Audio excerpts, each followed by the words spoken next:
Cray est le chef du clan le plus fort du monde, les âmes en peine, et il est largement respecté pour sa sagesse et sa puissance, mais en réalité, il est complètement faible et ne veut qu'une chose, trouver un moyen de quitter son travail. On voit Cray debout dans une file d'attente lors d'une réunion du clan des chasseurs de trésors, et il semble vraiment ne pas vouloir être là, mais il n'a pas le choix. Les chasseurs de trésors dans ce monde sont essentiellement des célébrités parce qu'ils explorent des coffres au trésor partout dans le monde et affrontent des fantômes, tout cela sans assurance santé. C'est un travail dangereux, mais la promesse de la gloire et des richesses pousse des dizaines de personnes à devenir chasseurs de trésors chaque année. Pour cela, ils rejoignent souvent un clan comme Premier Pas, largement reconnu dans la capitale comme l'un des meilleurs. Il est constitué de plusieurs groupes qui se réunissent pour s'entraider, et la raison pour laquelle tant de gens viennent ici pour se joindre est qu'il y a une limite à ce que vous pouvez accomplir en tant que chasseur solo. Cray essayait de terminer ça sans attirer trop d'attention sur lui, mais de nulle part, la fille derrière lui commence à lui parler et lui demande s'il est là pour rejoindre un groupe aussi. Cray essaie la vieille technique de l'ignorer jusqu'à ce qu'elle s'en aille,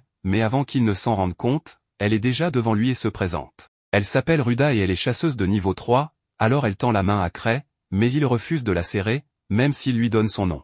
Ruda est déçue que Cray ne lui ait pas serré la main, mais elle passe outre et commence à parler davantage d'elle-même. Elle chassait en solo jusqu'à maintenant, mais elle est tombée sur un coffre appelé la tanière du loup blanc et elle n'a pas pu le gérer toute seule, alors elle est venue pour rejoindre un groupe. Juste à ce moment-là, l'homme devant eux se retourne et dit à Ruda qu'elle ne devrait pas essayer de s'attaquer à des coffres aussi dangereux que la tanière du loup blanc alors qu'elle n'est qu'au niveau 3. Il ricane et la traite d'amateur inexpérimenté, car même si elle est niveau 3, elle reste une débutante comparée aux autres chasseurs professionnels. Alors que la dispute s'intensifie, Ruda devient vraiment en colère et Cray aurait vraiment souhaité rester chez lui pour ne pas être mêlé à cela. Ruda sort ses couteaux et est sur le point d'attaquer l'homme, mais avant qu'elle ne fasse quoi que ce soit, un garde intervient et rappelle à Ruda qu'ils ne sont pas dans les rues de Londres, et que si elle continue, elle sera bannie de la réunion du clan. Elle réalise qu'elle a perdu son sang-froid un instant, alors elle range ses couteaux et s'excuse pour l'incident, tandis que Cray fait semblant de ne pas être là. Un peu plus tard, Cray entre dans la réunion du clan, et Ruda est toujours avec lui parce qu'il est la seule personne qu'elle connaît ici. Elle est impressionnée par tous les chasseurs puissants ici et se sent un peu dépassée, car elle n'a jamais été dans un endroit comme celui-ci auparavant. Elle demande à Cray s'il est déjà venu ici, et il lui répond que c'est sa 5e fois. Ruda pense qu'il doit être mauvais en tant que chasseur s'il doit revenir sans cesse à la réunion de recrutement. Parmi les chasseurs, le talent est tout, donc même un inconnu peut se faire un nom et grimper les échelons. Ruda remarque un groupe à la tenue voyante de l'autre côté de la salle et demande à Cray ce que c'est. Il lui informe que ce groupe s'appelle les Braves de l'Arche et qu'il est, de tous ceux qui recrutent aujourd'hui, indéniablement le plus fort. En tant que groupe, ils ont réussi à compléter un coffre de niveau 7 avec seulement 6 membres, et ils sont donc largement respectés. Si vous êtes repéré par leur chef, Arc Rodin, vous êtes pratiquement assuré d'avoir une bonne carrière de chasseur, bien qu'il soit assez pointilleux sur ses critères de sélection. Ruda est intriguée d'en savoir plus, alors elle demande des informations sur le bureau vide dans le coin de la salle, mais avant que Cray ne puisse dire quoi que ce soit, le type d'avant revient et dit qu'il va tout expliquer. Ruda ne veut vraiment pas de son aide après leur dispute à l'extérieur, mais Cray continue et lui dit que ce bureau appartient au groupe qui a fondé ce clan. Le groupe était composé de jeunes talents qui sont arrivés dans la capitale il y a quelques années et se sont fait un nom en tant que les âmes en peine. Mais ce que les autres ne savent pas, c'est que ce groupe légendaire est en fait composé des amis d'enfance de Cray. Apparemment, il y avait des rumeurs selon lesquelles le groupe les âmes en peine recruterait aujourd'hui, mais comme leur place est vide, Cray suppose que les rumeurs étaient fausses. À ce moment-là, un jeune qui était venu ici dans l'espoir de postuler pour le groupe, les âmes en peine, remarque qu'ils ne sont toujours pas là, alors il devient furieux, car il croit qu'il deviendra un jour le chasseur le plus fort du monde, et donc le seul groupe digne de le rejoindre est les âmes en peine. Cray trouve le jeune amusant, mais Ruda n'a pas le courage de dire quoi que ce soit, car le jeune a en fait un niveau plus élevé qu'elle. Juste à ce moment-là, une fille nommée Tino intervient, prête à faire taire le gamin aux cheveux rouges par la violence, car elle est la seule à mériter de rejoindre le groupe les âmes en peine. Son partenaire essaie de la calmer, disant que cela ne vaut pas la peine de provoquer une scène, même si le gars aux cheveux rouges était vraiment agaçant. Pendant un instant, on dirait qu'ils se sont suffisamment calmés pour éviter une bagarre, mais ensuite Greg s'en mêle avec ses talents d'instigateur de premier ordre, et tout d'un coup, la salle entière soutient le combat. Plus aucune retenue maintenant, Tino et le garçon se préparent à s'affronter. Cray voit bien que les choses vont devenir chaotiques très bientôt, et il ne veut pas être là quand cela arrivera, alors il demande à Ruda de venir dehors avec lui. Le combat est sur le point de commencer, Tino a déjà l'intention de tuer le garçon à cause de ce qui était essentiellement des vantardises, et elle se dit qu'elle appellera Saul plus tard pour gérer les accusations de meurtre. Du moins, c'était le plan jusqu'à ce qu'elle sente une présence familière à proximité, et dès qu'elle aperçoit Cray, elle oublie tout le combat et se précipite vers lui. Cray est pris au dépourvu par cette attaque soudaine et trébuche en arrière, tandis que Tino, nerveusement, l'appelle maître et lui demande s'il l'a vu perdre son sang-froid un peu plus tôt. Ark arrive alors également et salue Cray, disant qu'il l'attendait car la réunion du clan ne pouvait de toute façon pas commencer avant son arrivée, puisqu'il est à la fois le chef du clan et le leader du groupe Les âmes en peine. Tous ceux qui ne l'avaient pas encore reconnu sont choqués d'apprendre cela, car cela signifie que Cray est la personne la plus importante ici. Cependant, toute cette attention le rend malade et il veut vraiment juste rentrer chez lui. Il y a plusieurs années, lorsque Cray et ses amis d'enfance sont arrivés pour la première fois dans la capitale, ils nettoyaient tous les coffres pour débutants en un temps record,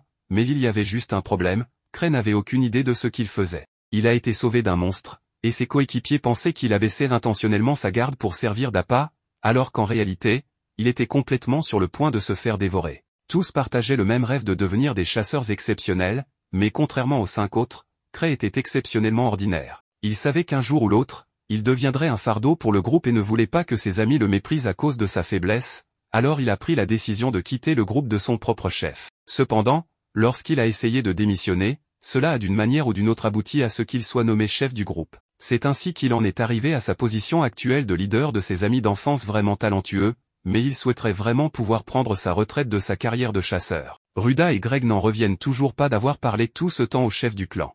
Tandis que Cray est assis sur sa chaise, Ark vient lui demander s'il est arrivé en retard parce qu'il voulait observer la foule comme un simple membre du peuple. Cray nie cela, disant qu'il s'est simplement rendormi, mais Ark ne l'écoute pas et est convaincu que Cray est arrivé tard intentionnellement pour une raison quelconque. Peu importe combien Cray essaie de s'expliquer, les gens le comprennent toujours mal d'une manière qui le fait paraître meilleur qu'il ne l'est en réalité. Tino n'aime pas à quel point Ark est proche de Cray, alors elle veut le faire expulser du clan, mais Cray ne va pas faire ça. Tino est une chasseuse de niveau 4 qui est aussi apprentie de l'une des amies d'enfance de Cray, Liz, donc elle traîne beaucoup autour de lui. Ark demande à Cray s'il a de bons candidats en tête pour le recrutement, mais il n'y a honnêtement pas besoin d'ajouter de nouveaux membres au clan pour l'instant. Cependant, puisqu'Ark ne recrute presque jamais de nouveaux membres, Cray saisit l'occasion et demande si Ark envisagera sérieusement toutes les recommandations qu'il pourrait faire. Ark répond qu'il acceptera n'importe qui choisi par Cray, ce qui est une énorme surprise pour tout le monde, si bien que le vice-capitaine tente de le dissuader d'une décision aussi précipitée. Cependant,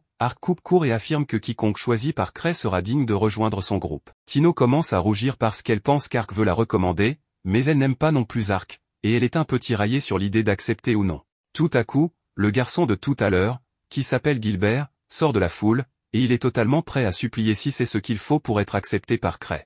Cray essaie de réfléchir à si Gilbert serait un bon choix ou non, mais il abandonne rapidement, car il est un très mauvais juge de caractère. Il n'a aucune idée de comment dire si quelqu'un deviendra fort à l'avenir, alors il décide de laisser cela au pur hasard. Il dit à Gilbert qu'il est prêt à le recommander, mais qu'il a une condition avant cela, en tant que chasseur, la chose la plus importante est de s'assurer de toujours gagner. S'il manque de force, il finira par mettre les membres de son groupe en danger, alors Cray veut qu'il prouve qu'il a la capacité de toujours gagner. Depuis que Cray a commencé sa carrière de chasseur, il n'a jamais perdu, bien que ce soit parce qu'il n'a jamais réellement été dans un vrai combat. Ensuite, Cray retire un de ses artefacts en forme de bague et annonce à tous les chasseurs présents que la première personne qui présentera cette bague à Ark sera acceptée dans son groupe. Sur ce, il jette la bague dans la foule, prêt à regarder le chaos se déchaîner. Le premier à attraper la bague est Gilbert, mais cela ne dure pas longtemps, car une seconde plus tard, Tino saute sur lui et le frappe si fort qu'il traverse la pièce. Gilbert a probablement besoin d'un médecin maintenant, mais personne ne fait attention à lui pour l'instant, car la bague roule sur le sol, et même si tout le monde hésite au début, il ne faut pas longtemps avant qu'ils commencent tous à se battre pour l'obtenir. À ce moment-là, Cray décide de partir, et même si le bar est en train d'être détruit, il se dit que ce n'est pas son problème et rentre chez lui. Cependant, le lendemain matin, cela devient son problème car la bagarre du bar fait la une des journaux. Apparemment, l'endroit entier a été mis à sac à cause du combat, mais heureusement, il n'y a eu aucun civil blessé. À la fin de la journée, en conséquence de ces événements, Eva lui annonce que l'association des explorateurs veut avoir une réunion privée avec lui, et Cray sait déjà que cela signifie qu'ils vont lui crier dessus. Il demande comment Ark a réagi à la nouvelle, et Eva lui dit qu'Ark a plutôt bien pris la situation et l'a même pris à la rigolade. Puisqu'Ark n'est probablement pas en colère, Cray veut profiter de sa bonne humeur pour lui envoyer la facture de la reconstruction du bar et lui demander d'assister à la réunion avec l'association, mais Eva l'informe que la réunion est spécifiquement pour lui, donc il n'a aucun moyen d'y échapper cette fois-ci. Même s'il essaie de l'ignorer, le gestionnaire de l'association, Gar, le traquera comme il le fait toujours, alors Cray cède et accepte d'y aller. Cependant, il prévoit d'utiliser son arme secrète pour en finir au plus vite, pleurer et s'excuser. Il fait également valoir que le seul dommage a été causé au bar, et puisque personne n'a été blessé et que le propriétaire du bar a été indemnisé pour couvrir les réparations, il ne devrait pas y avoir de problème supplémentaire. Gark n'a même pas encore eu l'occasion de crier sur Cray, mais après avoir vu Cray s'excuser, il laisse passer pour le moment. Cependant, même s'il n'y a pas de plaintes officielles contre lui, Cray doit toujours assumer la responsabilité de ses actions, et c'est pourquoi Gark lui assigne une quête qu'il n'a pas le droit de refuser.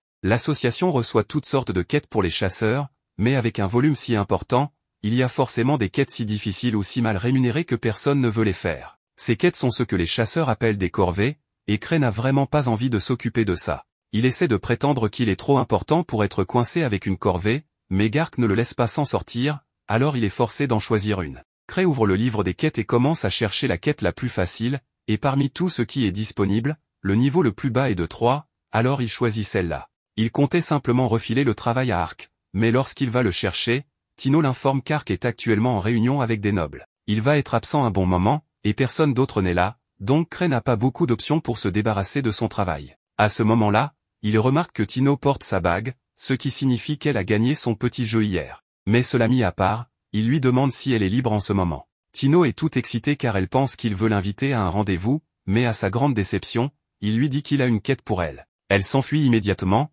mais même si elle est rapide, Cray a ses moyens pour la rattraper. Il invoque son chien enchaîné, Silver, et lui ordonne de capturer Tino. Peu de temps après, Cray l'a attachée à une chaise pour discuter de la quête avec elle. Tino se sent trahi parce qu'elle voulait juste aller à un rendez-vous avec Cray, mais maintenant, il la force à partir seule pour cette quête minable. Cray lui demande si le problème est qu'elle ne veut pas faire la quête seule, et Tino répond qu'elle n'y serait pas opposée si Cray l'accompagnait. Cependant, cela impliquerait que Cray doive réellement travailler, alors il préfère envoyer Tino en mission avec un groupe de chasseurs qu'il a rencontré hier.